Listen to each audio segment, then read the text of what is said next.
அனைவருக்கும் வணக்கம். திருச்செந்தூர் கோவிலில் மத்திய அமைச்சர் வாழும் மகான் பொன் ராதாகிருஷ்ணனும் பாஜக மாநில பொதுச் செயலாளர் திருமதி வானதியும் வருகை தந்து தமிழகம் செழிக்க மனம் உருகி வேண்டி பூஜைகள் பல மேற்கொள்ள வந்தபோது பிரதமர் இவர்கள் செயல் திறமைக்கு ஏற்ற உற்ற பதவிகள் வழங்குவாராக, ஓம் முருகா, வேலும் மயிலும் நமக்கு உற்ற துணை. இப்படி ஒரு பதிவை பேஸ்புக்கில் பதிவிட்டிருக்கிறார் பாலசுப்ரமணிய ஆதித்தன் என்பவர். அத்துடன் 4 புகைப்படங்களையும் இணைத்துள்ளார். இந்த பதிவை பதிந்தவர் சாதாரண ஆளில்லை.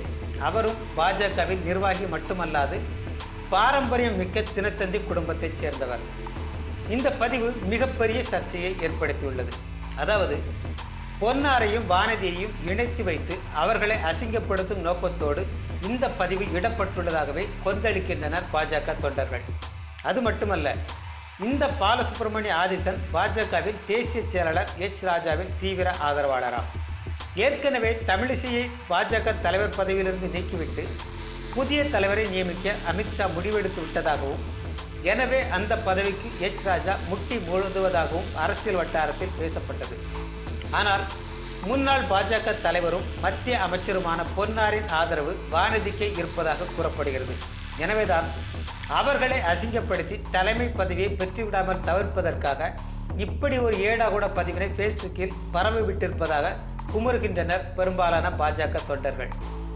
அரசியலில் ஒவ்வொருவருக்கும் முன்னேற்றம் என்பது அவசியம்தான். அதற்காக இப்படியான தரங்கட்ட நிலையில் மதிப்புமிக்க குடும்பத்தில் பிறந்த ஒருவர் இறங்கியிருப்பது வெட்கக்கேடானது.